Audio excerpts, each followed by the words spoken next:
Welcome to Ever Beyond, broadcast through the Wolf Spirit Media Network.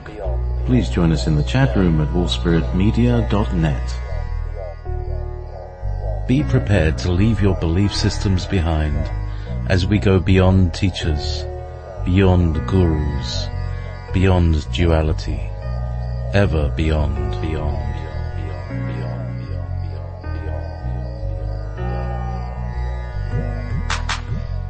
Tune in with TalkStream Live, search for Ever Beyond. Also, you can call to listen on 712-432-9588. Selected archives are also available on my YouTube channel, Studio 9 Jam. You're listening to Wolf Spirit Radio. You're listening to Wolf Spirit Radio, the 21st of January 2018. This is Ever Beyond on Ever Beyond Radio. Broadcasting through the Wolf Spirit Media Network, a listener and subscriber supported station. We're very happy to accept your donations and subscriptions, when the PayPal machine starts working again. Been a bit of a problem. We'll have it sorted soon. Thank you for the moment there for this, the other announcement was, Beethoven's, number 7 symphony is called the Apotheosis of Dance. That's the one. Anyway, little snippets of info there for those who need it. Tonight's guest, I met, was it last week, I think? Last Sunday.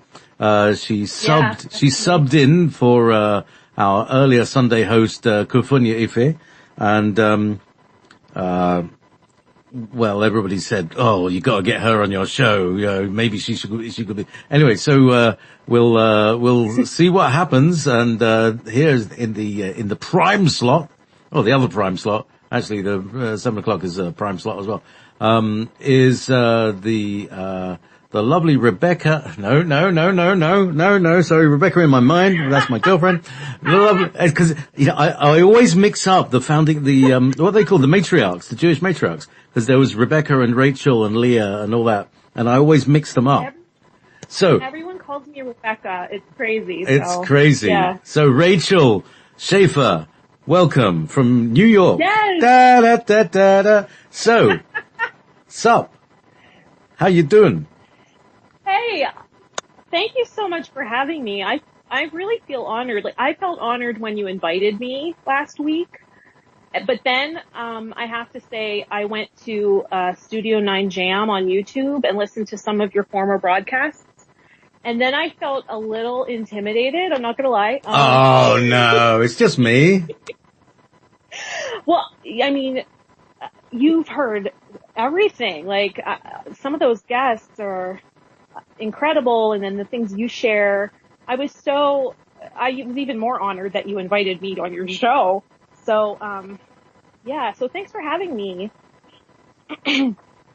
Well, you're very welcome. Thinking, so, you've been thinking. I started thinking, so this is dangerous.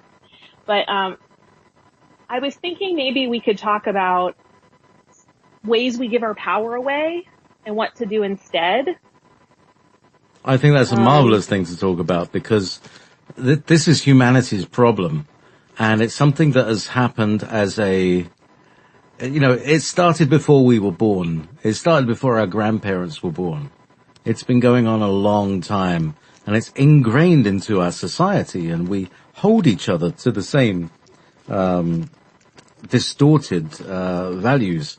So let's talk a bit more about and also, I hope or maybe we can add it, is why do people give their power away? Why? What's the reason? And how do we persuade people not to? Yeah, I feel like we're always kind of walking this tightrope, trying to come back to balance, and we all have our tendencies. Some of us tend to undervalue our worth, whereas others sort of have this inflated sense of their importance. And I do believe in the whole concept of the fact that we're kind of one entity, So we're kind of compensating for each other. And I think we can be part of the change by finding balance for ourselves in that. And, when I was kind of preparing this topic and watching some of the playback on your YouTube channel, I came up across,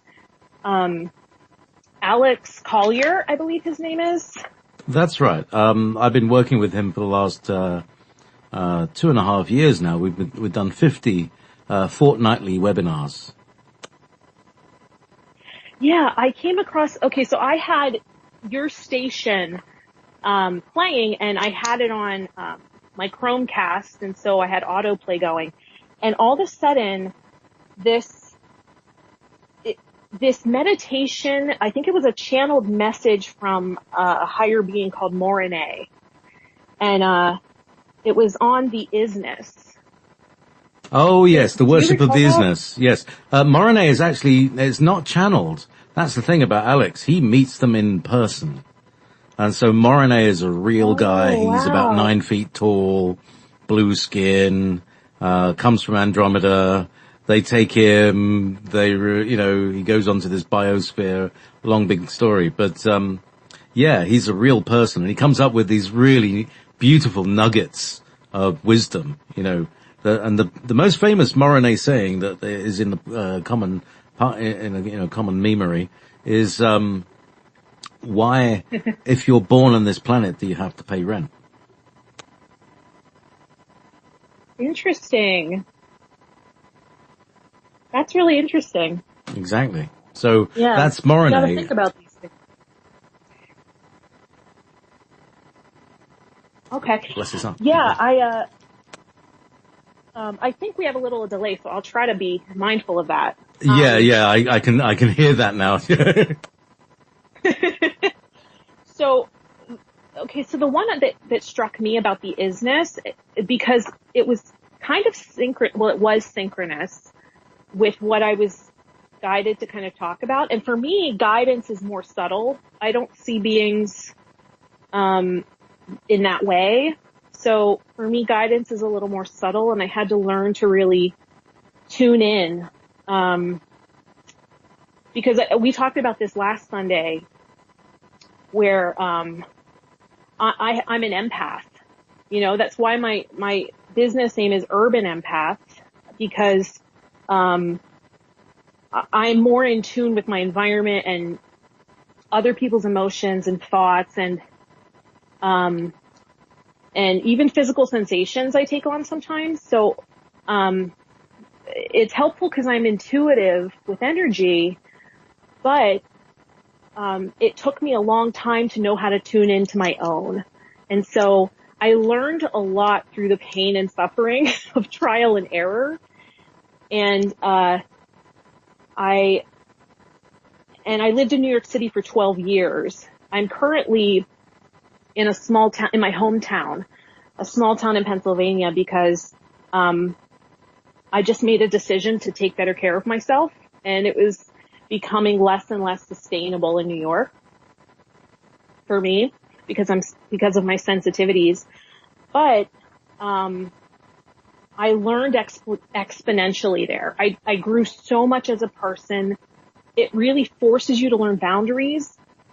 When there's so many cultures with all these unspoken rules walking around, you kind of have to get really clear and question your own, look at yourself and question your thoughts and feelings, unless you just want to live in rage forever. I do. Did I? Oh, okay. So I can imagine that New York is a bit peoply. Oh yeah. Yeah, exactly. It's like coming from a small town and moving there in my mid-20s. I had really only experienced a limited I had such a limited experience and limited exposure to other ways and other cultures. And so when I went there, I was really opened. And I learned a lot from different different ways of life and different people's outlooks, kind of just through, the absorption of it and just the observation of the different values in motion, because it's one thing to read about culture and the way other people live, and then just to be kind of plunked down in the middle is a different experience. So yeah, I learned a lot through just living in that energy all the time, and it really made me question my beliefs, my thoughts, and develop stronger boundaries just out of necessity so that I could survive, So when I was a seeker. I think we talked about this last time too. I was a seeker, and I don't know how you feel about that word. I used to take pride in it. And then, I started reading how that can be a hindrance to always be seeking and looking outside of yourself, right? Yeah. Well, I always, when I hear that word now, I hear the words of a guy I knew who ran a new age shop. And he just came out with, oh, well, there's a new seeker born every minute. And, it's, what I'm saying. So, yeah, it's like, because we've always been told the mainstream thought, the main meme is that God is outside of you and you seek God outside of you. You travel to India, you do the pilgrimage and all of that stuff.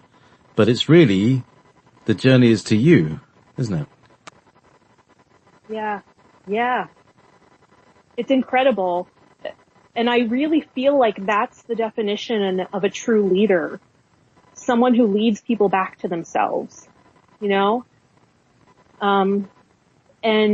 so I really changed my method and approach because, I think when you're new, I don't know if this was your experience, but when I first started healing work with people, it took me a while to put myself out there, first of all, because I kept waiting until, okay, maybe the next training, again, that seeker tendency, I was like, maybe the next training will help me understand how I should work with people. And, then I'll have all the answers that people will ask for.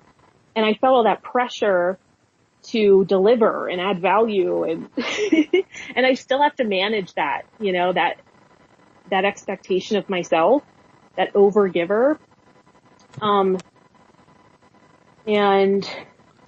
well, did you have to manage any of that? Back in the days when I first started getting into this, there would people back in the days, they were workshops. Everything was a workshop, and then you would get the workshopaholics who would go from one workshop to another and to another to another. Yet they would never step out to start beginning their own mission and their own work. And I think it still comes back to that nugget you said before about you're never quite there yet. I'm not quite there at the enlightenment. We'll get there, and it's just desperate, isn't it? It's like very desperate. Yeah. But at the same time, it's kind of you can expect that to happen because of people's conditions, and it's the conditioning which is now what we call mind control and propaganda that keeps it all locked into place. And it's being able to gently dislodge that without freaking people the heck out by like almost ripping off the skin off their eyeballs. I've never heard it put that way, but that was quite a visual. Yeah. Sorry, I come out with stuff like that. It's because you can't keep quoting everybody. You have to come up with original stuff, and sometimes it's a little clumsy, but there you go. I love it. Well, like, to my point with the whole Alex Collier thing, when I saw that video and kind of I listened to it like maybe 9 times. I mean, I just kept, because every time it would hit me in a different way. And the thing that stuck out to me was that, first of all, that he said something about humans are constantly embracing their essential selves, something to that effect. And it made me think, interesting. yeah, like kind of going outside of yourself and seeking, and then kind of coming back and connecting again to yourself. That was my experience. And that one is still kind of, I'm trying to wrap my brain around it, because I don't know what it is about the formulation of those words put together, but it's creating some confusion in my brain, which tells me it's searching for something. It's like scrambling something, you know, which is a great feeling because it means things are moving and changing. But the real thing that kind of was a synchronicity when I listened to that was because I was already kind of writing out ideas for what I wanted to talk about today, and I thought people might find value in, was he talked about the 3 concerns of humanity. And he said that there's self-worth, trust, and expectation. And I thought, wow, that's so interesting. And it's so true. Like, we're always looking to balance those things. Because, you know, for self-worth, like we were saying at the beginning, there are those of us that have a tendency to undervalue our significance, undervalue what we're worth and what we deserve in the world. And then there are those that feel very entitled. And so there's an in-between. There's a balance there that we're trying to strike. And then with trust, it's the same thing. It's like trusting blindly to what we're seeing with our eyes, is one thing.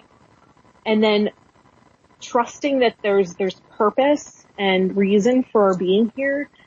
But also questioning, like you were saying, why are we paying rent when we're born here?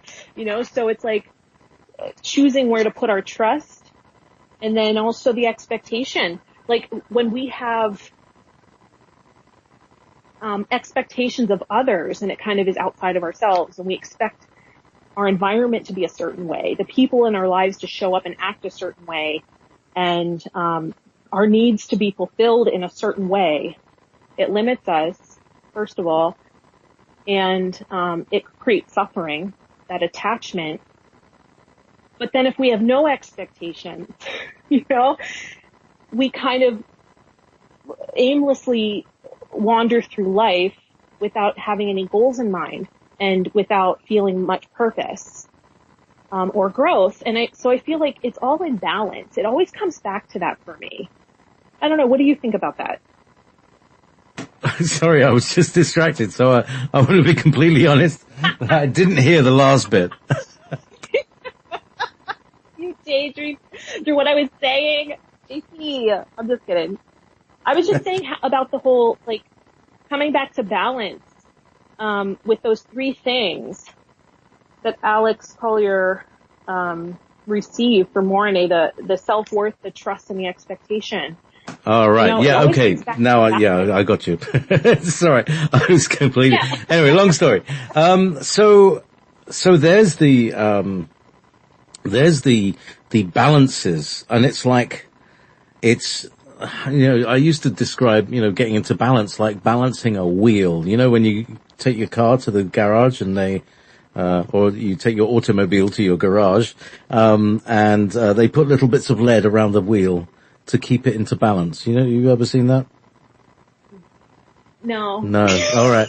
Anyway, that's what they do. They put little weights and they counterbalance the wheel so that it spins in the same direction. It doesn't wobble or anything like that. So, what we're talking about is more than that. It's more like a sphere moving in multiple directions, but all it's like, more like having a shoe in a washing machine, right? There you go. There's a better one. If there's a shoe, there's extreme behavior, and it's going to pull and it's going to make a lot of noise. Your soul's going to hear that noise. It's going to say, what the heck's going on here? Take that shoe out or put another shoe in, so that it'll counterbalance it. Probably taking the first shoe out would be a better idea. I don't know. So, all right. So coming back to the idea of the extremes of like people who give too much trust. You see it all over the place, and it's like, oh my God, they're just waiting to be hurt. and so, Yeah. so what's all that about? Well, I mean, I did live that way for a long time. I sort of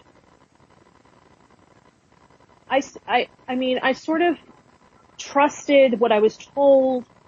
But also I was raised Catholic. So, I was saying on the last show too that I had the tendency to sort of, float up and out, like dissociate, from grounded reality and experience and also my own body and system. So I had that tendency to feel overstimulated. And then, so I developed a sort of coping mechanism that, led me to what they call spiritual bypassing or, premature ascension. So in that, I was never really fully grounded and present with myself to have any sort of ability to navigate the world. So I felt like I had to anchor in by seeking outside of myself. I think that's part of it, and that's probably a really complicated way of describing it because I don't fully understand myself. But, and there was also the idea of not questioning, having blind faith. That was a kind of a belief and a concept in Catholicism as far as I understood it, that it's better not to question. There are certain things you don't need to know. So it's important to trust blindly. And I think that translated when I sort of had my disillusionment with Catholicism and moved into the spiritual realm. I sort of started blindly trusting psychics, leaders, teachers, and also not really understanding that not all wisdom is for every person. I would hear the wisdom and advice that if you give of yourself, if you give to others, you're giving to yourself. And I think that's beautiful advice to somebody who's sort of self-focused, and in a place of kind of only looking at themselves and in a selfish place in life. But to somebody who is lacking that sense of self, it can kind of enable somebody to continue overgiving or things like that. And it's kind of scary. Marianne Williamson always talks about it's our power. Our fear is that we're powerful beyond measure. It's easy to feel weak. It's almost like comfortable to feel like we don't have power. But when we suddenly become accountable for our participation in our lives, it can feel overpowering and intimidating. Do you think? Indeed. Overwhelm is another one of the so-called human conditions, isn't it? Yeah. I kind of wrote a list of ways that we sort of give away our power without knowing that we're doing it. And, there's power in our attention and our focus. So where we put our attention is where we put our energy. It's where our energy flows. So, practicing mindfulness and kind of consciously choosing where we put our focus is one of the most powerful things we can do. And so becoming more conscious and mindful of that, is really, really important.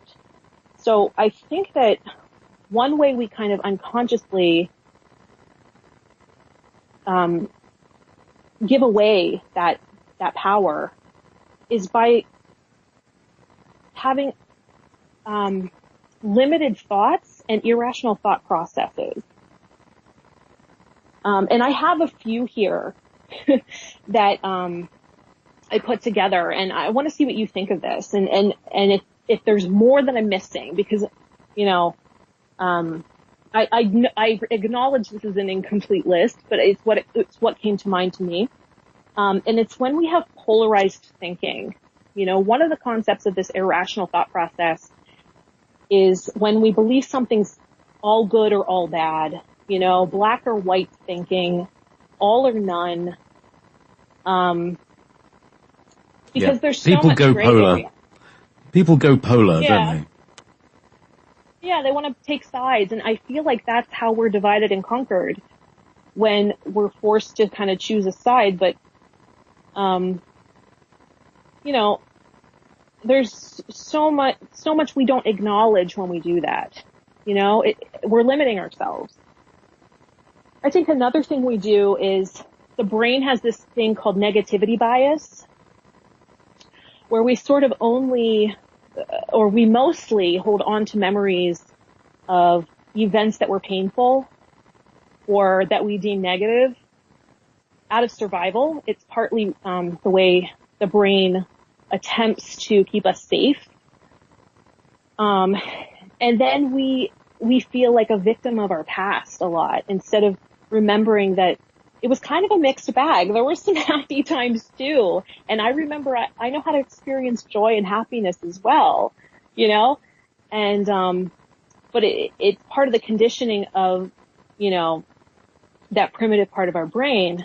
So we kind of have to consciously recall, the good things. And, that's why, you know, gratitude practice is so powerful, because it helps us put our minds back to the positive as well. Another thing we do is catastrophize. That's another kind of, irrational approach to thinking and those beliefs we hold on to. We use fear to terrorize ourselves into expecting the worst. And then we actually resist it. We never really follow the fear and just say, well, okay, what's the worst that could actually happen? And what is this fear meant to be teaching me or showing me? We kind of just hold it as far away as possible and live in that terror. Another thing that we may do with our thoughts is personalization. So we think everything's about us. You know, if someone is internal, just for an example, if we approach someone and they're in an internal space and they don't feel like talking, we think they're mad at us or we did something wrong, when it's really they're just honoring their own needs or boundaries. And there's so many examples of that where we kind of disempower ourselves by really focusing only on ourselves and our impact. Another pattern is sort of control fallacies, where we have a perception of external control, where we see ourselves as helpless victims, you know, victims of fate or circumstance, or of our past, whatever it is. And then we also have the opposite, which is internal control fallacy, which is when we assume responsibility for the pain or the happiness of those around us. When we think we actually have control to make someone else happy, or if someone's in pain, we think that, you know, we were able to cause that. But and that's really disempowering ourselves and others, you know, not honoring that they have choice. They're choosing that. Another thing is something I talked about in the show last Sunday was, and there's two more. This one is fixed mindset versus growth, where we sort of think, okay, well, this is how I am and I'm never going to change. Or I'm at this level, you know, I'm this good of a singer and I'll never get better, or whatever it is. Instead of realizing, okay, I'm growing. I'm not just stuck at this one level, I'm growing. And then the final one, which I think was the most empowering for me when I sort of really looked at it, was blame. So, you know, when we feel like we don't have a choice, we say to ourselves, like, I have to do this, or I need to do this. And we do that with so many things in our lives. And it just creates all these, kind of unuseful, unhelpful emotions like resentment, resistance to reality, like even hatred, you know, and it really usurps our power to create an incredible present moment, you know, especially when we're resisting because we don't feel we have choice. And it really helps to acknowledge that we're choosing, whether it's, I'm choosing to show up to work today, you know, that was a big one for me.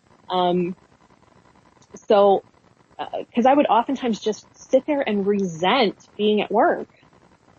And it's like, actually, I had a great job. I should have been grateful, but it was one way I just loved to give my power away. So I think, you know, looking at these irrational thoughts,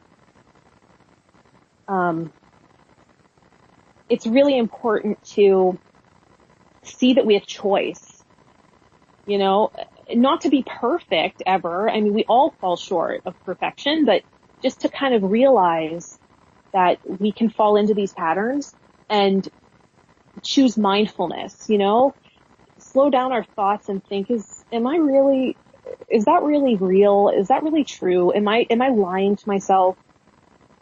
And we slow down our thoughts when we meditate. I actually gained a lot of freedom when I read, Byron Katie's work. She calls it the work. And it involves inquiry. Are you familiar with Byron Katie? I'm familiar with people who are familiar with Byron Katie, and they all go the work. And it's like, is it real? Is it true? Can you buy cheese with it? And where can I get one? Yeah. I mean, if you go to YouTube and look up Byron Katie, you can see her work in action. It's not the only tool, you know, it's not the only work that's helped me, but it opened up a lot. And for me, it's about freedom, you know, feeling like I have the freedom to choose it makes me feel powerful in my life again, and seeing possibilities instead of feeling stuck and stagnant in these patterns. And these are kind of the things you kind of look for if you're coaching too, you know, of where are people limiting themselves and how can they be open to other possibilities, you know, and you sort of start asking these questions from a curious place and observe, transformation. I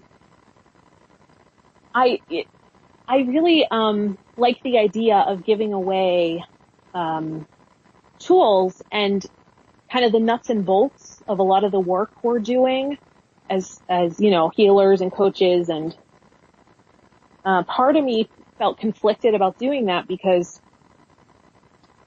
you know, my ego gets a boost when people are amazed how I know things, or, you know, like when people think I'm magical or something, my ego gets a huge boost. So I really had to put that in check and ask, you know, what's your real intent here? What's your true purpose?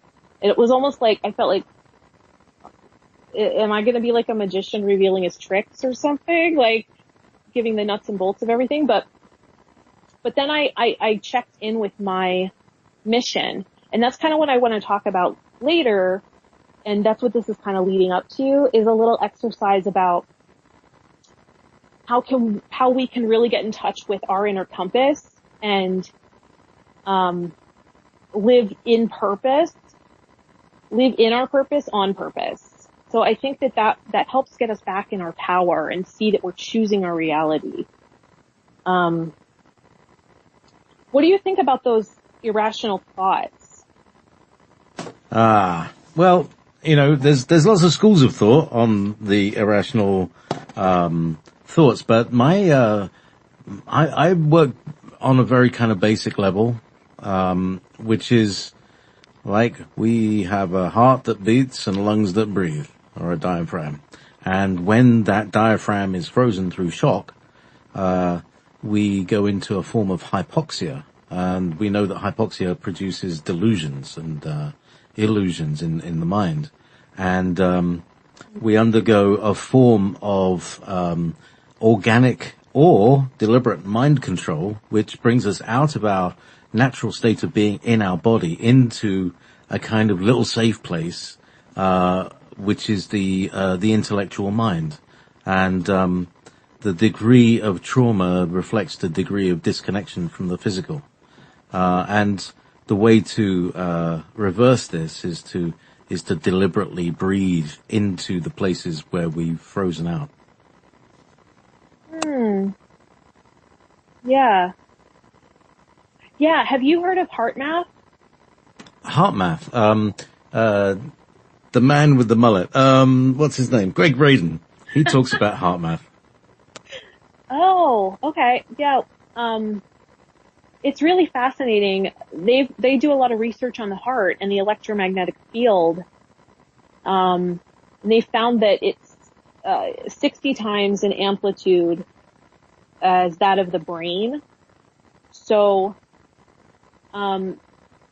it's really powerful. And they also found that, the heart has its own brain, sort of. So there's this exercise where you breathe into your heart, especially when you're in a state of you're feeling frazzled or anxiety, whatever it is. Breathing into your heart and getting back into that wisdom. That's what made me think of when you shared the breathing. That really worked for me. I was managing an acupuncturist's office, and she was kind of like me, always studying new technologies and things on healing, and she added that to her practice.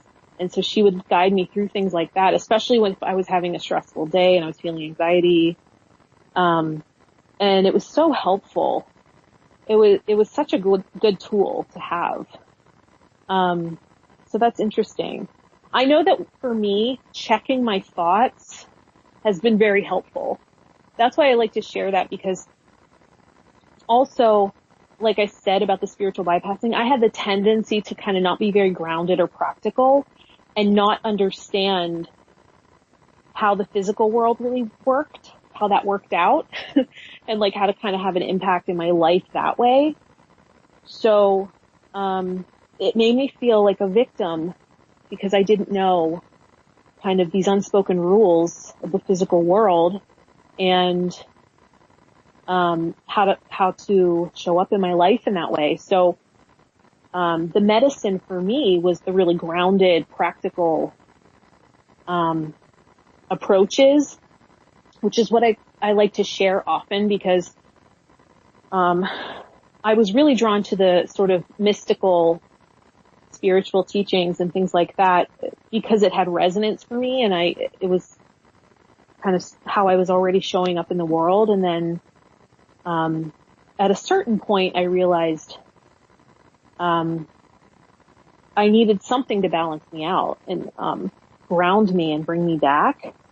And I found that sometimes the more practical things really helped me do so. But so that kind of brings me into the second way we kind of give our power away, which is, we care too much about what others think. We have the approval-seeking behaviors, and sometimes we're waiting for approval. So I recently started The Artist's Way with Julia Cameron, the book. I started the book journey. And I've been posting on my YouTube channel, some blogs about the journey and the experience, and it's been amazing. People talk about the morning pages bringing synchronicity into their lives, and the morning pages are one tool. You kind of write 3 pages of just a flow of consciousness onto the page, and it really organizes your thoughts and clears away some of those it's kind of the clutter of thoughts in your mind, and it helps you start the day clearer. One of the exercises, though, was kind of coming up with affirmations about who you are as an artist. And I felt a little silly doing it at first, but I wrote out affirmations like I am an exquisite singer, prolific writer, relatable actress, and hilarious comedian, and you write it out 10 times, and you see like all the negative talk that comes in, and to put that in check. But what I noted when I did that experience of kind of writing that out, and repeating it, in that way, like 10 times, is that I was waiting for somebody else to say those things to me.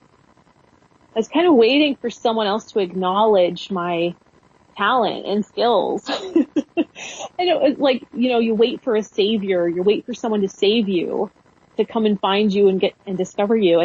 And when I realized that, I woke up, I kind of woke up out of that trance and realized, well, I have had that experience where people acknowledged my talent or said, wow, that was a great performance, or, there's a real actress. I had those experiences, but it was never satiating because I was really waiting for my own approval the whole time, which,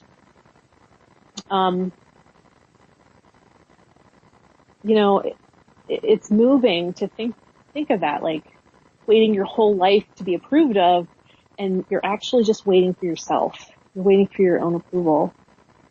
Who's just waiting there, waiting for you to realize that they've already, oh, hello. Oh, finally. Hallelujah. Exactly. I did there's this book called Calling in the One by Catherine Woodward Thomas. And again, it's a bunch of exercises. It's supposed to, help you attract your whatever life partner, soulmate, whatever it is.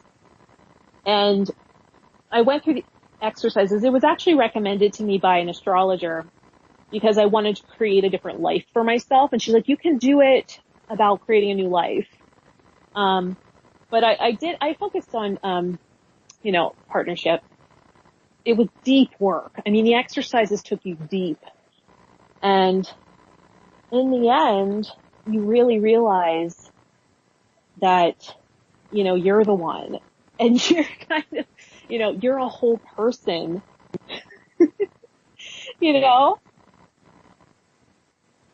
So that is the thing. It's like the journey from, what did they say? The journey from the mind to the heart is the longest journey humans can take, because we'd never think of in the 1,000 years of looking there. Yeah. It's so true. I mean, how empowering because the seeker thing, it really encompasses almost every area. You're constantly looking for something outside of yourself.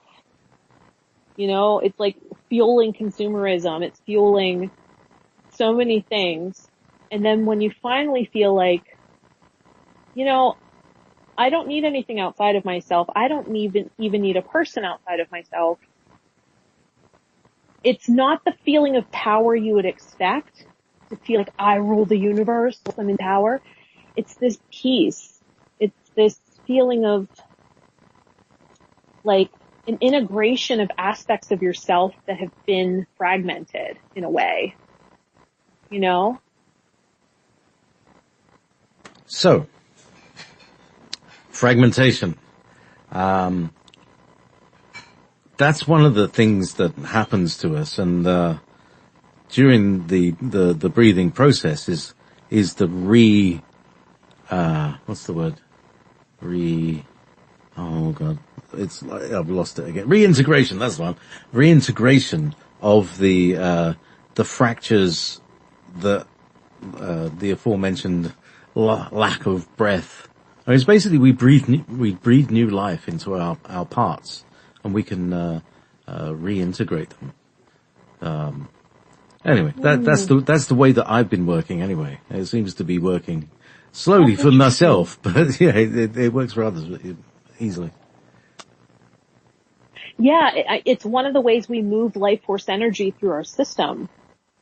You know, on a day of Judith, I took a training with her, and she's one of those people that has mastered something. You know, she created this system of chakra healing and has stuck to it and mastered it. Whereas I feel that, I have a tendency to be a Jane of all trades, if you will, instead of really, mastering one thing. And she talks about, like, when you have an excessive chakra, which shows up physically in your system, you can balance it out by breathing into the back of it, and kind of exhaling out the excess in the front and working towards alignment. Because really all chakras align to the spine. She only works with the 7 main chakras, but that was really fascinating to me that you can, sort of, you move energy through your attention, and then you can have intentional breath too, and move your life force energy that way. So, that was really interesting work. I still practice that. And, we're just about to take a break, at the top of the first hour. And I've got that piece by, Alex Collier that, I put on the internet there. So, awesome. We can have a listen to this. This is, The Worship of the Isness by, Morone.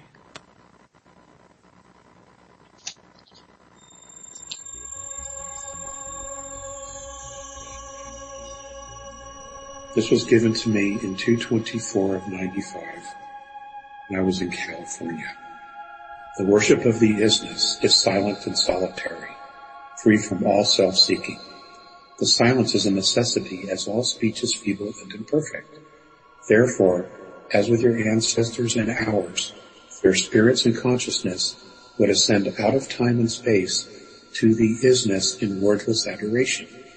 Feelings. There are no priests or saviors authorized to come between a soul and our Maker. Each experience is personal and different than one another, and should not in any way be meddled with or even judged. Every soul should become conscious of the divinity that it is in itself. There should be no shrines nor temples among you, except for nature and the caretaking of nature by mankind. Be a real natural human being. Your real faith may not be formulated in the creeds as you have been taught, but from a deeper portion of yourselves that you have forgotten or you choose to ignore. Temples were built on your planet to honor and worship the extraterrestrial beings believed to be gods. The isness can be worshipped by honoring yourself and that which is given you. By honoring yourself, you honor the isness, because you are truly one and the same. It is important to remember the isness does not place value upon the material fabric of time. This has only been created so that we as souls could learn more about ourselves and return with our experiences to contribute to the creation of ourselves. The rituals of offerings and sacrifices and other symbolic objects only means something to you. The isness is only interested in your intent, the path of your heart. Look to find your highest happiness and the motive for power in your existence. Do not look with ill upon those of simplicity or poverty. Of one's path, regardless of lifetimes or life forms, is not the accumulation of wealth and the enjoyment of material luxury. It is to discover your true self, that which is apart from the isness. It is that part of you which chose to leave the comfort and safety of all eternity to fall into a concept of time and physicality. To become a true human being is the practice and constant embracing of your own essential self. And from that place of eternity, your thoughts, actions, and emotions should emanate into the world. Human beings should be vulnerable, open, focused, strong, and flexible. In your world, the three concerns all of you must address personally are self-worth, trust, and expectation. Your earth not only needs healing, she also needs a responsible and worthy companion. And that companion is you. There is a great need for the men of your world to become intuitive and for the development of the soul. Men must cultivate unconditional love on all levels. The men of your world are too aggressive and full of self-imposed loneliness. Please remember that all energy moves in a circle, so everything returns. The love, the anger, the despair. Which do you choose to have inside your circle? Love, anger, or despair? Please, we ask you to acknowledge the fact that the love that you withhold is the pain that you carry. So let love warm your voice. Let love be wonder to children's ears. Let imagination create a world of unconditional responsibility. It will also change the order of the old world. Let your emotions give motion to the heroes that struggle within all of you for the freedom to act, to be, to witness, and to apologize. The responsibility of becoming a human being is great, but it is also natural. It is a prayer in motion. It is your evolution and free will in action. It is the flow of life in all things. So love the earth and make new life, for children are always a new beginning. Most of you have yet to discover a world you've already discovered. Ladies and gentlemen, that was from RMT.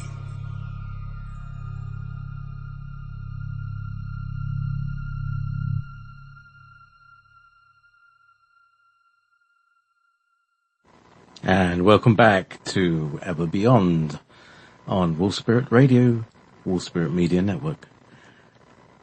Good evening, and welcome to the second hour. It's now the 22nd of January in the UK. Welcome everybody who's joining us in the second hour, and I'm joined tonight by Rachael Shaffer. It's good to have you here. We've been talking about the ways that people give their power away.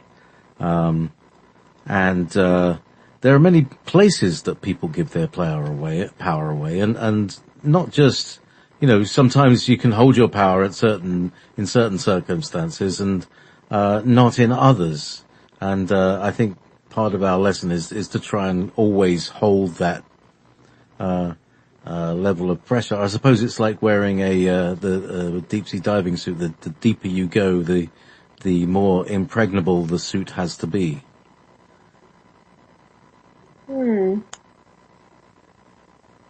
I love your metaphors.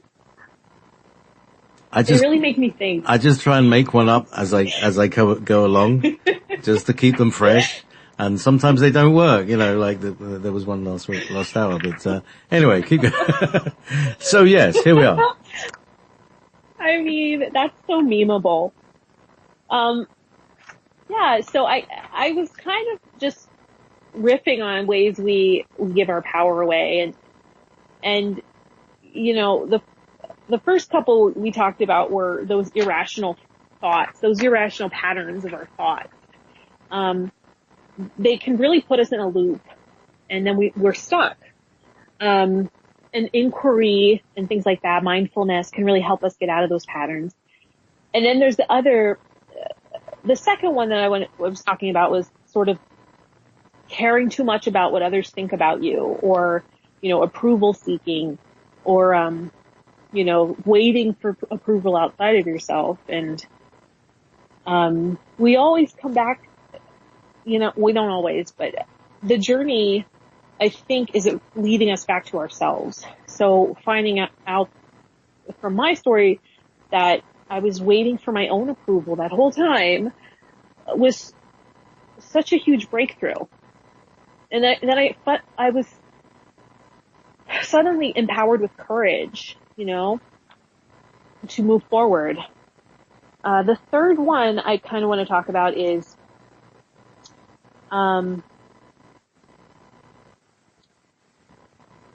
okay. So first of all, really quickly, before we move to the third one, I want to talk about, when we care too much about what others think, and that approval seeking and all of that,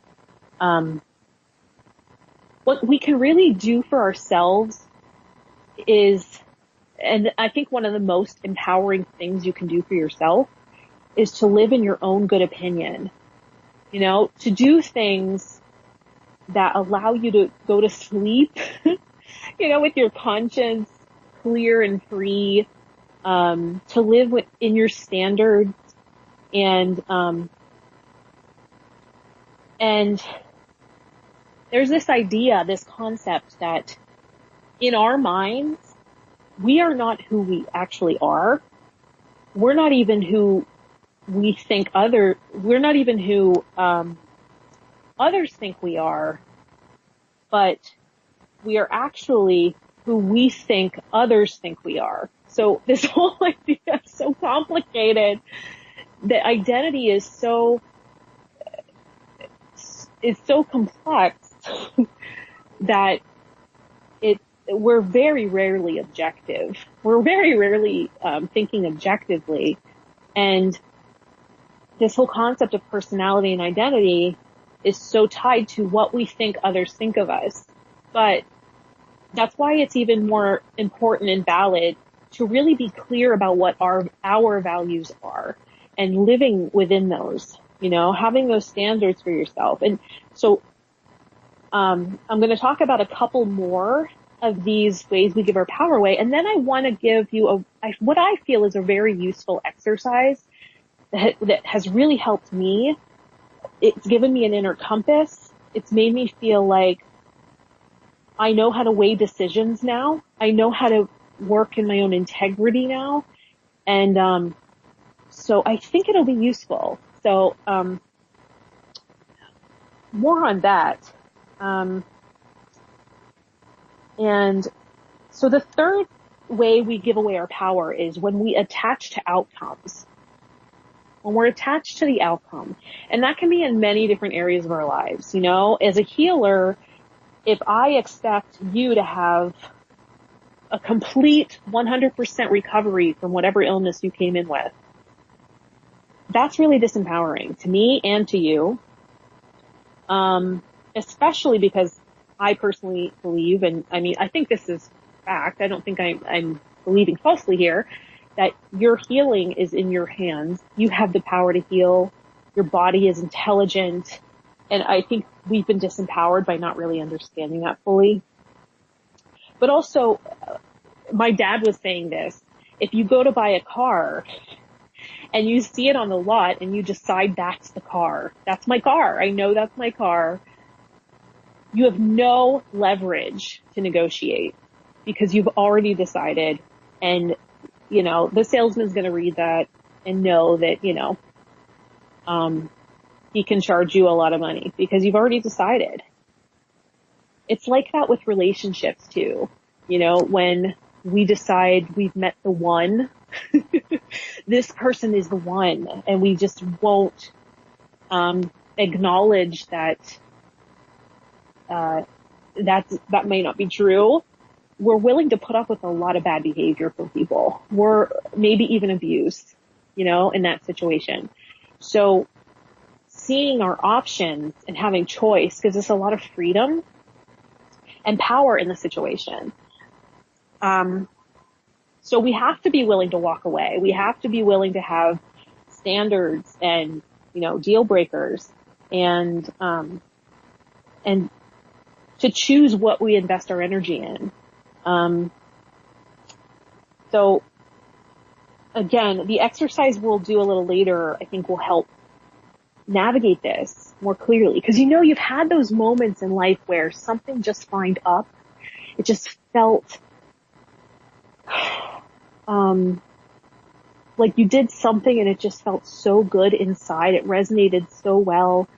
And, you kind of joyously vibrated and it just felt like it was right on target. There's a reason for that, and oftentimes this happens under our radar, so we don't really know why it felt that way. And I feel like the exercise I want to go through quickly will maybe give us a way of making that happen more often and know how to consciously create that on purpose. Rachel? Yeah. We have a caller. Oh, okay. Let's hope she's joining us. Hello, caller from New York. Hi. Hi. And I feel like, yeah. Yes. Yeah, turn off your radio, Kufunya. Turn off your radio. Huh? Turn off your radio, thank you. Turn off. Oh, wait. Okay. So you can hear yourself. Okay. That's what you sound like on the other end. It's scary, isn't it? Nobody likes to hear that. Wait. Not the first. Yeah, turn off. We're going to hang up on you. Okay, wait, don't hang up on me. Take a breath. Everybody take a breath. No panic. I'm doing something wrong. Okay, wait. Okay, I gotta turn this off. You can hear yourself. That's what you sound like on the other end. It's scary, isn't it? Oh. Wait. Okay, I'm here. This thing is not turning on. You got it. Hello, Kufunya. How are you? Hello? Hi. Hey. Hi, Mama. How are you? I am like, I looked up at the clock and I said, oh, S, I gotta call in. How's it going? Hi, JP. Hey. Isn't Rachel amazing? Oh, she's lovely. Oh, we're talking about the memes of the moment. Things that everybody needs to know about. Pardon me? Things that everybody needs to know about. Absolutely. Oh my goodness. This is, I just wanted to call in, to give my support because, Wolf Spirit Radio to me is very special to me. And when I invite people, to come in, I really have a great regard for them, and I just love, the fact that you're here. And like I was telling Rachel before, when she filled in for me last Sunday, and I listened, to the broadcast, to the archives, I listened first as, oh, good, my good sister is filling in for me. And then I listened as though I didn't know her and had, this woman, this phenomenal woman on Wolf Spirit Radio as her show, So I think it's a wonderful thing that you're here today, this beautiful Sunday evening. And thank you, JP, for, having her on Sunday. This is wonderful today. Well, it's very lovely. So, Rachel, what would you like to do next?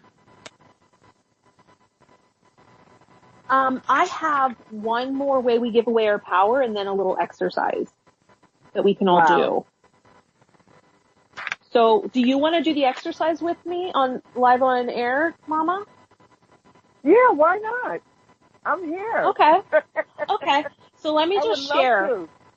Let me just share the last way we give away our power, and this one's huge, and I know you both will have a lot to say about this one. But the way we give away our power, maybe the biggest way is we allow others' agenda to dictate how we spend our day, where we put our focus, what we spend our money on, what we consume, what we believe. Because most people don't decide or intend how they're going to spend their time in the day unless it's dictated to them. Mm-hmm. Right? So as far as living on purpose, that first hour of the day, what we decide to do with it really does dictate how the day is going to go. Agreed. Yeah. So,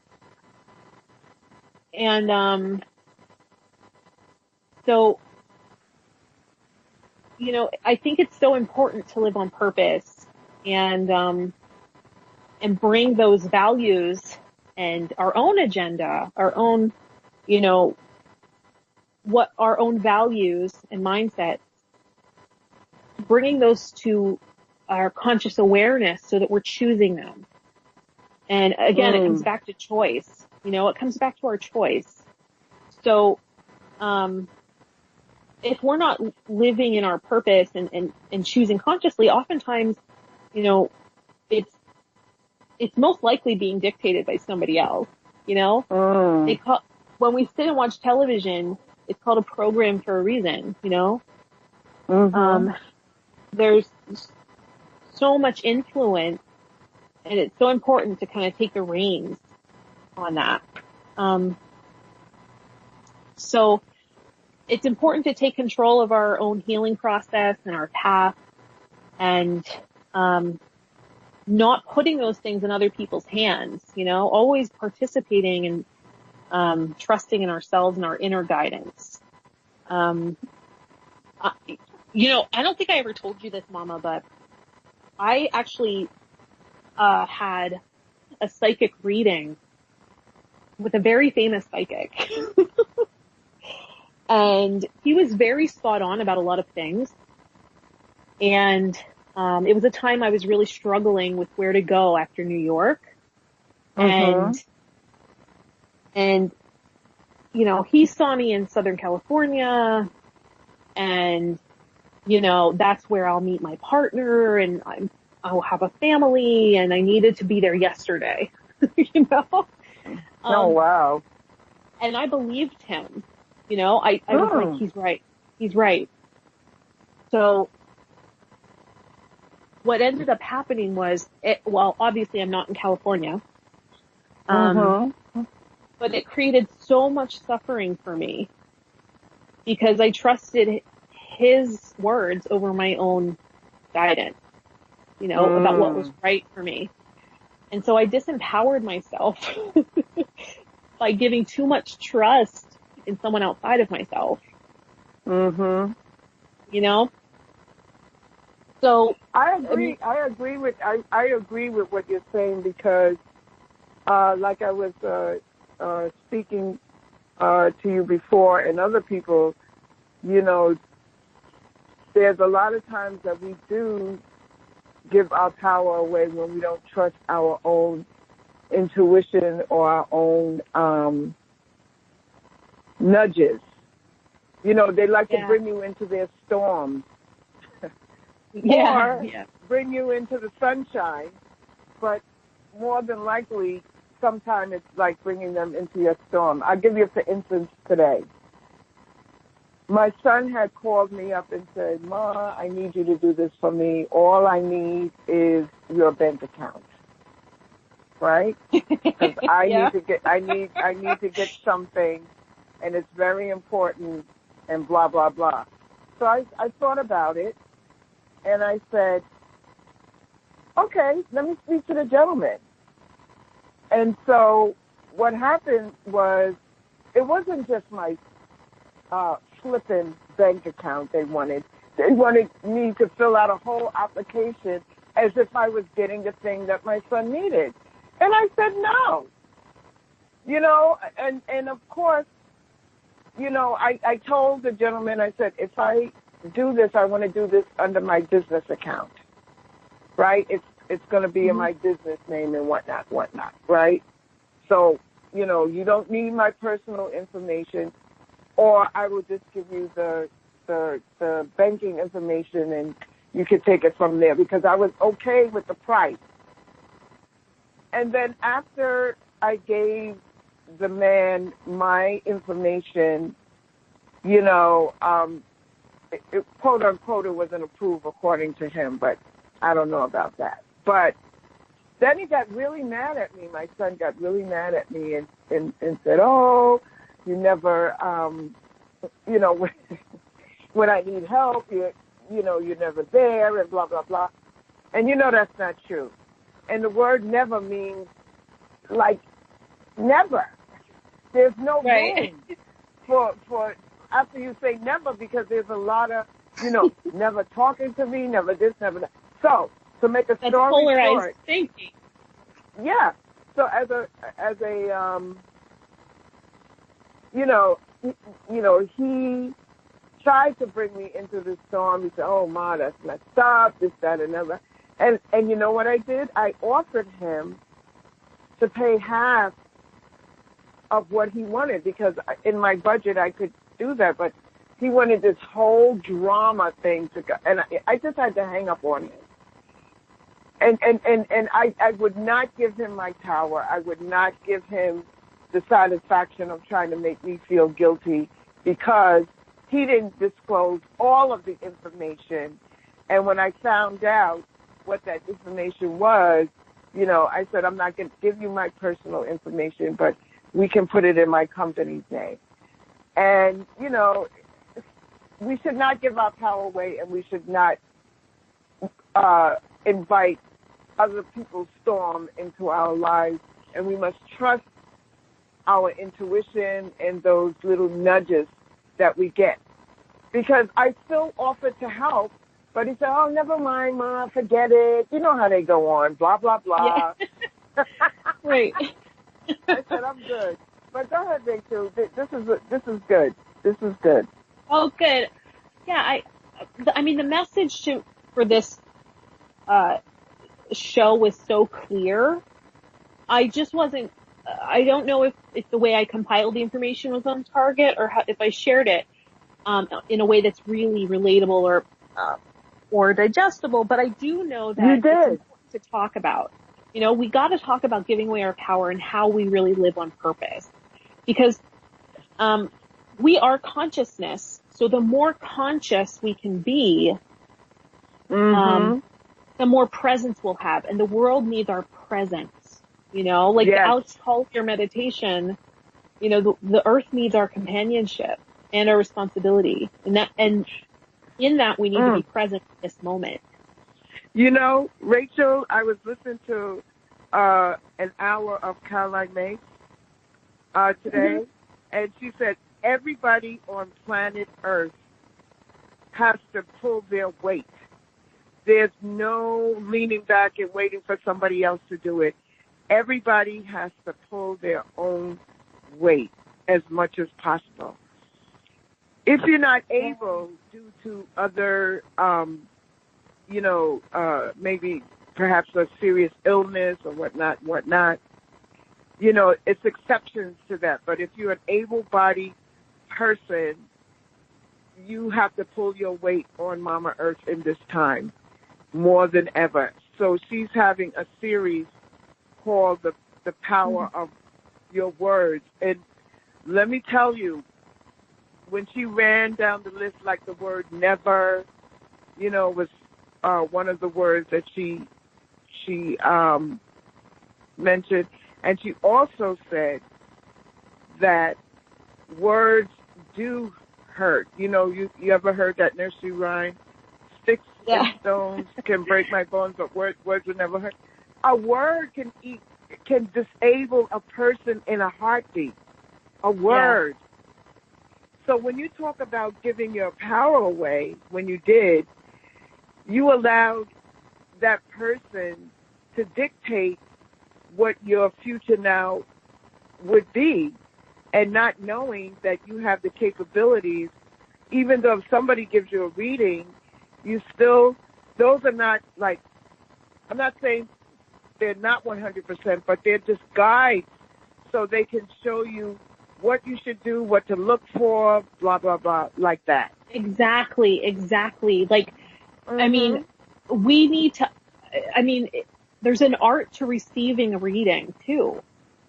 And that's another thing about like knowing how to show up for your own healing or your own reading. We need to understand that just as much as how to help facilitate healing for someone else, because so many people show up and just put their entire healing process in your hands. And I mean, my conscience, was alerted when I started creating dependency, with clients, right? I mean, people would come to me and want the answers, and I felt so out of integrity and out of alignment with my purpose by doing reading after reading for people, and it was the same topic over and over again. I was like, there's no growth. Right. So the thing of it is that we have to show up when I'm talking to my clients and whatnot. They have to do the work. Yeah. I can't do the work for you. I can lead you to the water, but I can't make you drink it. You know what I mean? So there's no magic bullet. We just have the tools. Those of us who are in this type of path, we're like signposts. We give information. Let me tell you, if I need information or if I need guidance, I go to someone, because healers need healers too. Absolutely. We're not 100%, spot on, and sometimes our intuition is on, and sometimes it can be off. But you 100%. Within yourself, the person who is giving the reading to the person, has to, within their own heart and soul, see if this resonates with them. Exactly. And what can I do about it if it's kind of like spot on, And exactly. not worry about, I'm 35 and I haven't achieved my dream yet. This person said this is going to happen with that. No, you create your own vibration. Right. You know what I mean?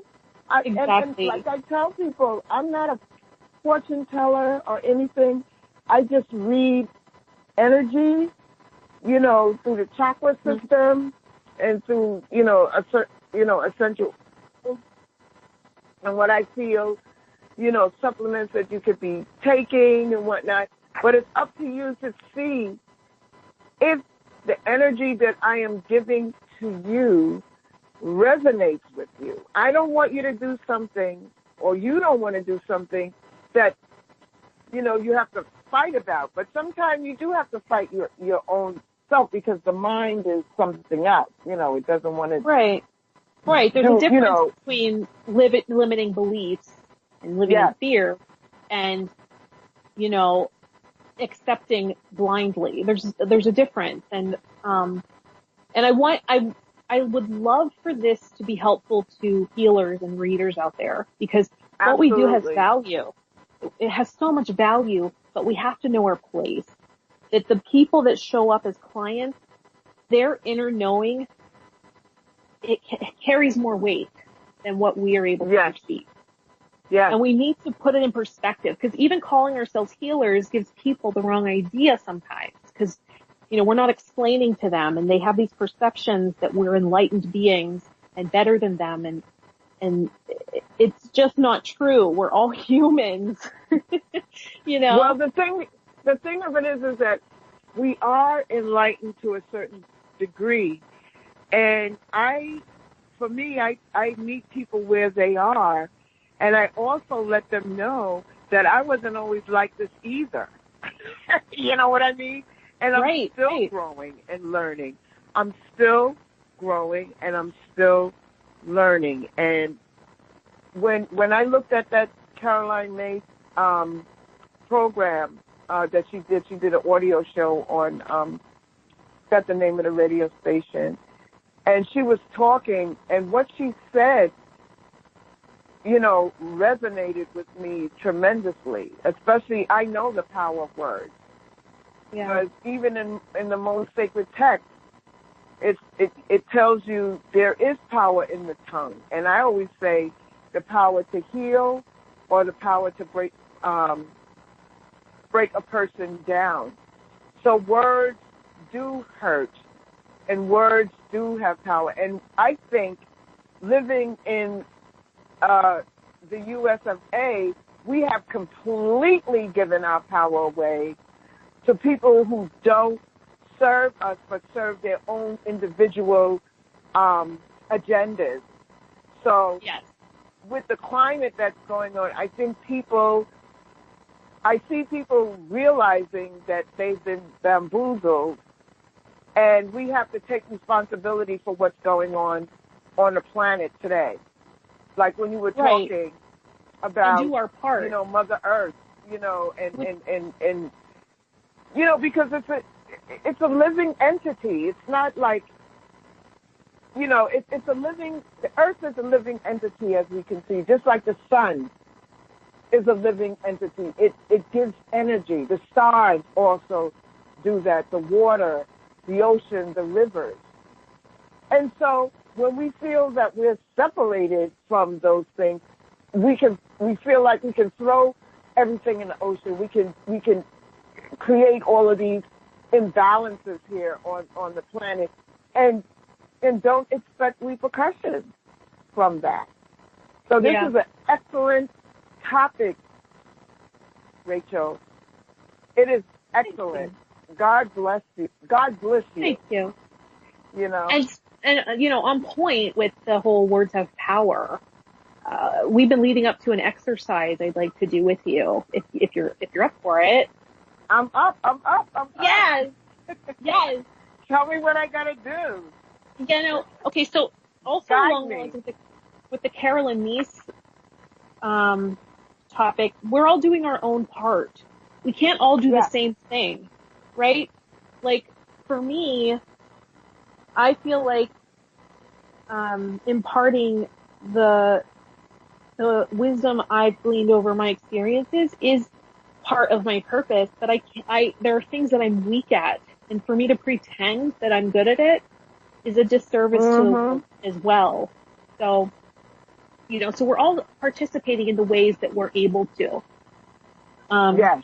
But I wanted to, so this is the exercise I wanted to do, and everyone do this, you're not forced to, but I think this could be helpful in helping, giving us an inner compass and guiding us in living on purpose in our purpose and living in our own good opinion and getting in touch with our values.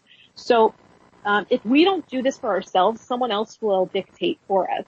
Yes. So it's important to do this work. That's true. Here's the exercise I've been building up to. Okay.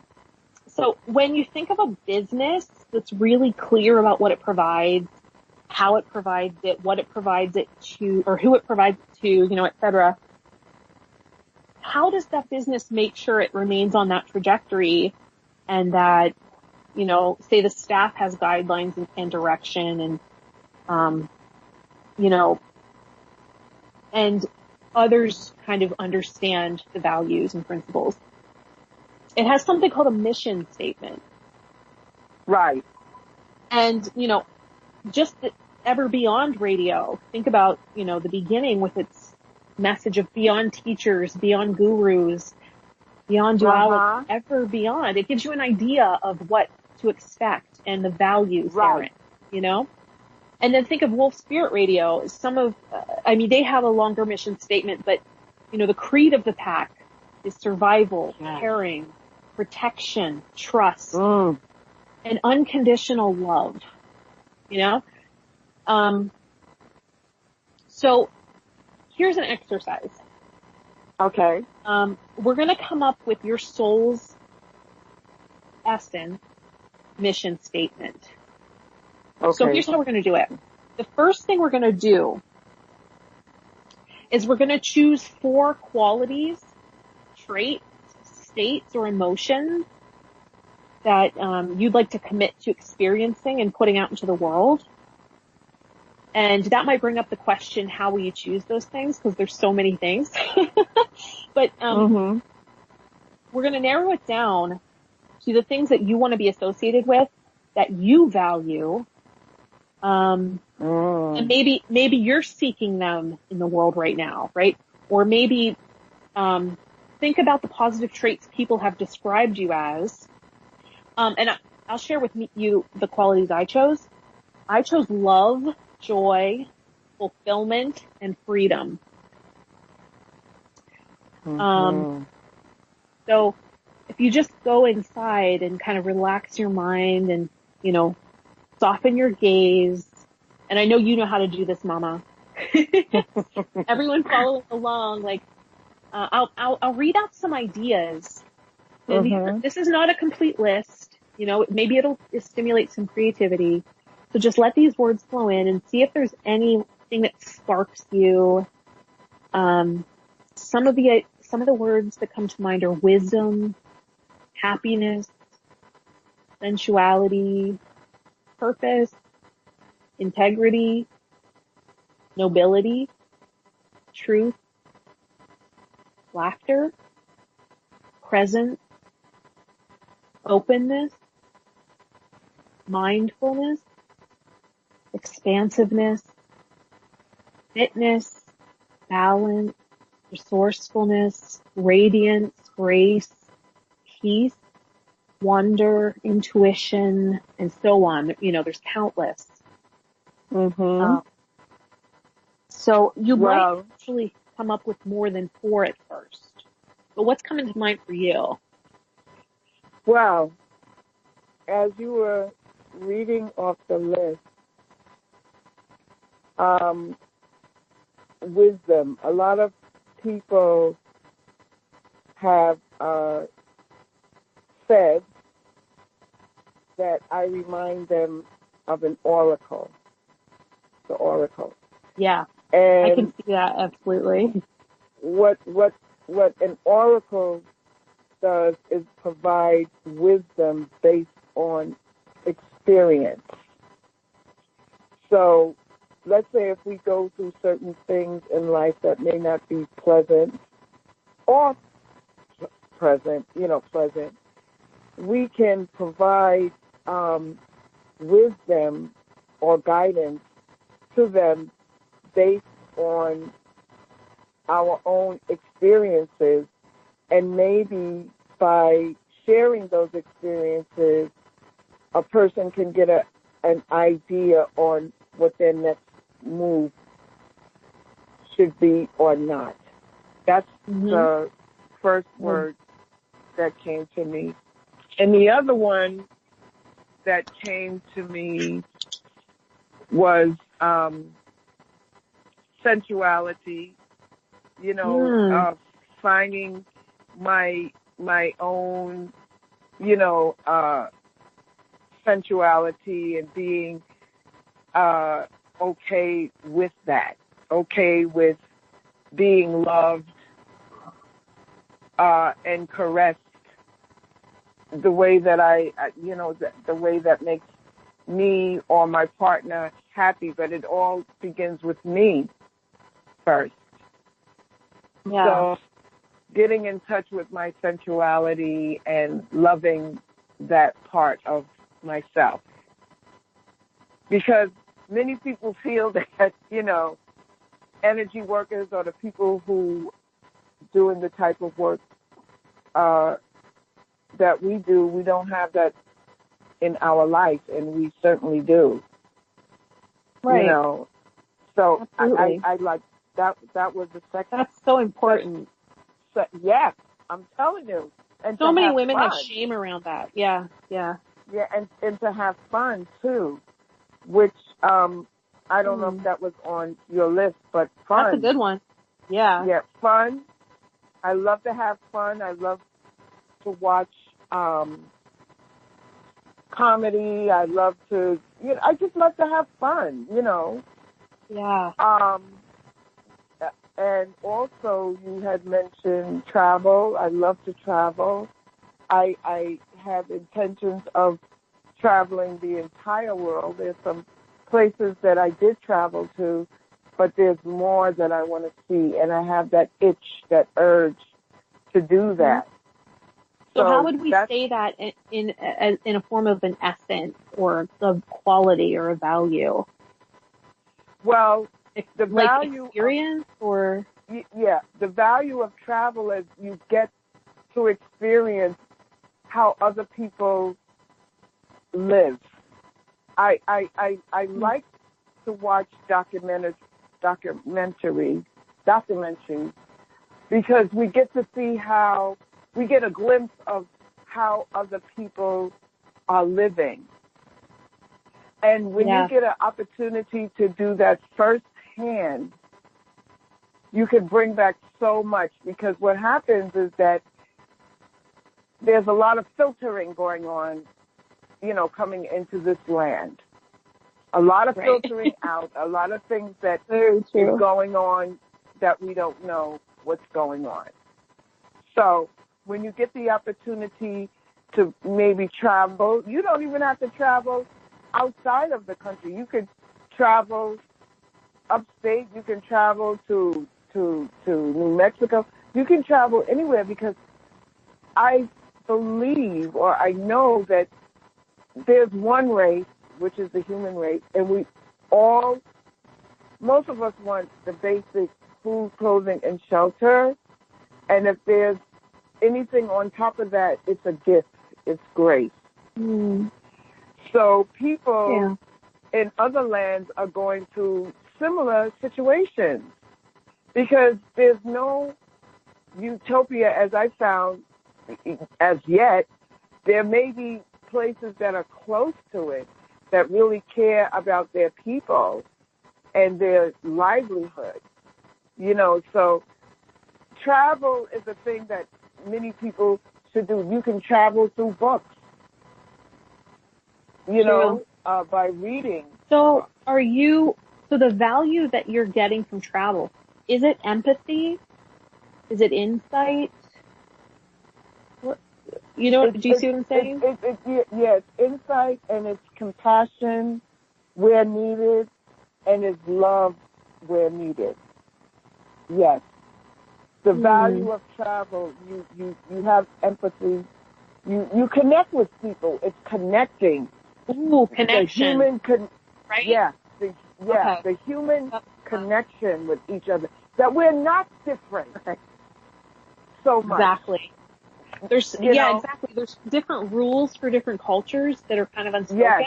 Yes. Notice, like in New York City, like I was telling JP earlier, it creates some conflict but it also creates the beauty and the magic of learning from others' experiences and their values. Yes. Yeah. And even walking in the city myself, on Friday I had the opportunity to see a gentleman for the second time who happens to be without a home. I go up to him, I connect with him, I talk with him. So I can travel from one block to another block and experience somebody else's situation and have empathy and compassion. And if people catch my glance, I will speak with them. I would say, hello, how are you? How's your day? So that is the fourth one, and then I have another one. All right. We have about 15 minutes, and there's another piece that might take more time. So okay, so I'll just say you have another one. Go ahead. Nobility and grace and laughter. Nobility, grace, and laughter. Okay, so how we're going to narrow these down is we might have to do it on the fast track, but what we're going to do is kind of prioritize these by feeling the resonance, because as you were saying, words do have power, and they create movement within us. We've resonance to certain words more so than others. So what we're going to do is we're going to look at the word, speak it, and then, using the wisdom of your heart, putting your dominant hand on your heart, and that's the one you write with. So putting the dominant hand on the heart, and do this at listeners can do this too if you've picked your words, each one individually, and ask, say it aloud, and then ask, does it feel harmonious? Does it feel expansive? Do you feel an expansion with it? And also, does it feel genuine? Does it feel authentic to you? So I have your wisdom. For you, Mama? Yeah, wisdom. For me, this does feel genuine to me when I put my dominant hand over my heart. It feels good. It feels effortless. You know what? Like, as I said, your truth is most important, but I have to say, as an observer, this word is just so perfect for you. I mean, I would say that too. I would say that as an objective person looking inside. Not fully objective, but... And then the second word you said was sensuality. Yes.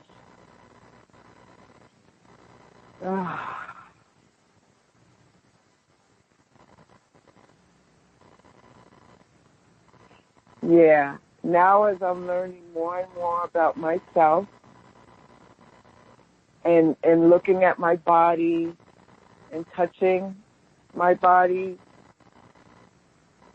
I'm beautiful and marvelously made. And at times I never felt that way, but now I do more and more. So it feels genuine to me, and it feels like acceptance, and I'm okay with that. Beautiful. That's so inspiring. Yes. Thank you. And then I have fun. Fun. Oh, fun. Fun. Fun for me is like, yeah, girls just want to have fun. And fun. I also have laughter. Laughter, so, yeah. Fun and laughter go together. So which one feels? Tune into them and see which word feels resonant, expansive, harmonious, genuine. Laughter. I also have connected or connection. Yes, that's definitely genuine and authentic. Connection. Is it expansive? Yes, expansive. Connection, okay. I have two more here. Nobility. I am noble.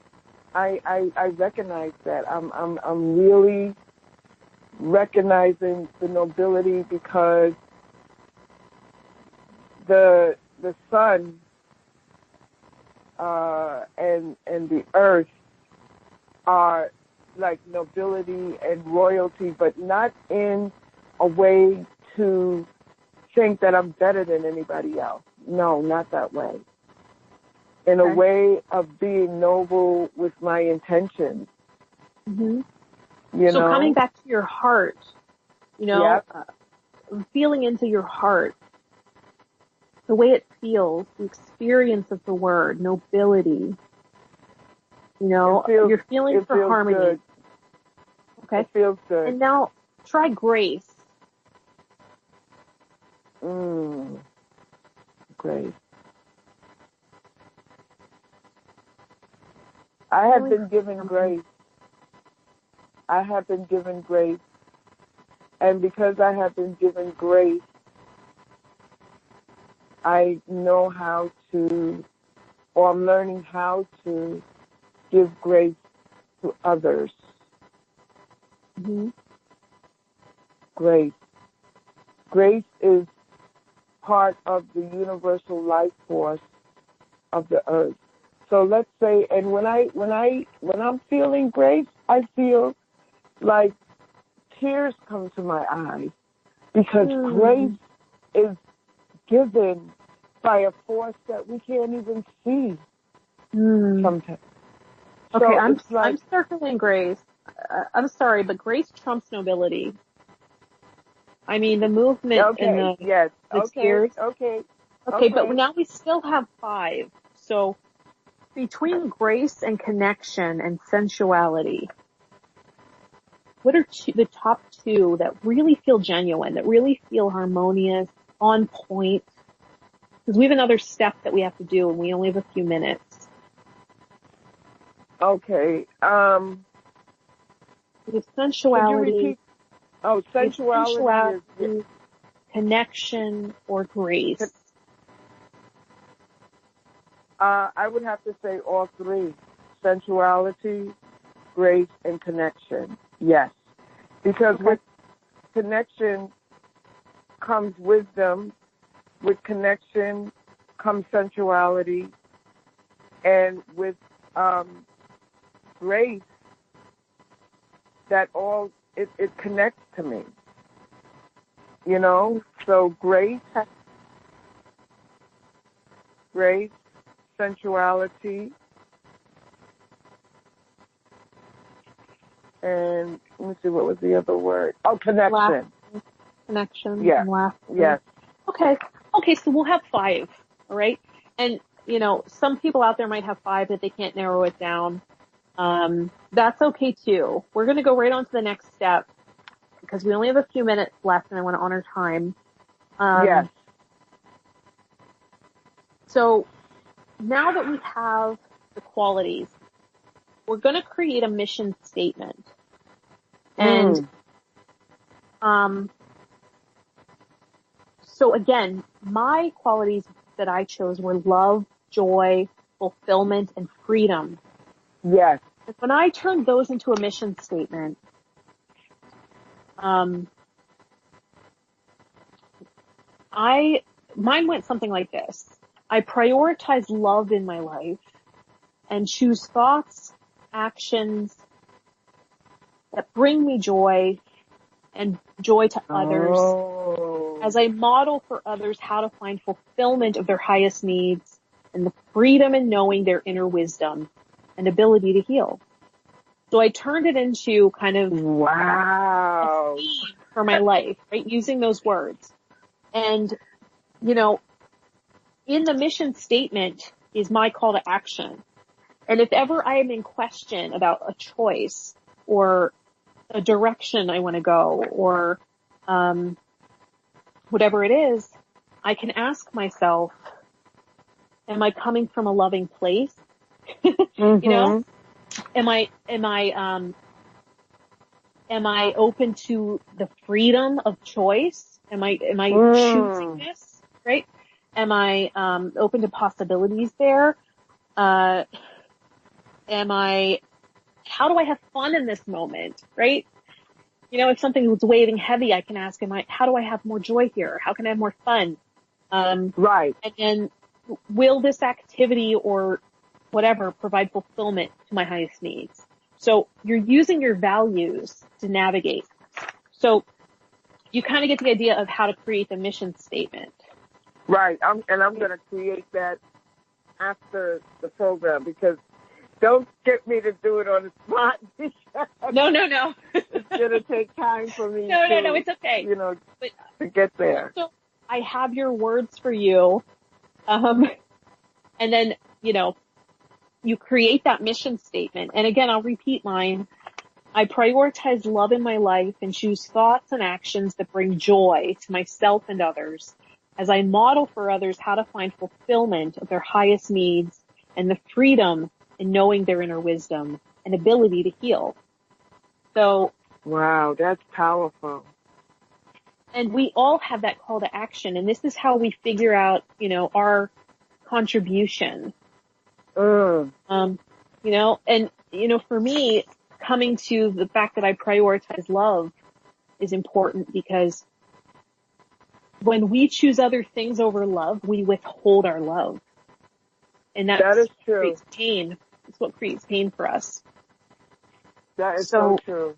I always have to acknowledge that love comes first for me. Like, it's my first top priority. And, you know, tuning into yourself and your inner wisdom and, getting that call to action. It's how we stay in power and we become a living example of the values that we've committed to and hold ourselves to the standard. And I believe that we are the change. We gotta be the change. We have to be, you know, we're human beings. So there's power in who we are and what we value and what we, uphold into the world. So yeah, I'm going to thank you for sharing your values. I mean, that was pretty vulnerable. So thank you. Well, you know, I'm amongst friends. That's right. So I could, free up myself, you know, because, you know, even if I was not, it still allows me to free up myself so it may give another person permission to do the same. Exactly. You know what I mean? But this was great, Rachel. Oh my God. Thank you so much. JP. Thank you for calling in. Thank you. I knew I had to do it. When I looked at that clock, I said, So I'm going to hang up now and I'm going to put myself on mute so I can listen to the rest of the show. Okay. I think we only have a couple minutes, but thank you so much for calling in and sharing that. And, you know, it helped other people, I think. Thank you. And thank you, JP. You're very welcome. Thanks for calling in and thanks for bringing, Rachael in and, we'll probably hear some more from Rachael. Absolutely. We've got about a minute left. Do you want to give us some parting thoughts? Yes. I mean, I do have other ideas and I would like to create some anticipation around possibly doing, group meditation or blind constellations to get you in touch with your inner guidance, things like that. I think that could be really powerful. I just want to say that sounds fab. Yeah, it'd be so cool, right? So, I hope that this inspired you. I hope it wasn't too heady and you know, hard to digest. And I hope that it inspires you to get out of your comfort zone and do something amazing in the world. You know, now that you have your own approval and your mission, I want to say so many blessings to you. Thank you for choosing, you know, this experience and, you know, ever beyond to, you know, give your attention to Wolf Spirit Radio. It's a valuable resource. We don't take that lightly. And, thank you so much, JP, for inviting me on your show. I'm so honored. This is such an amazing show, and it's really helping the planet. And I just want to say thanks for calling in, Kufunya, until we meet again. Thank you very much, Rachael Shaffer. Good night.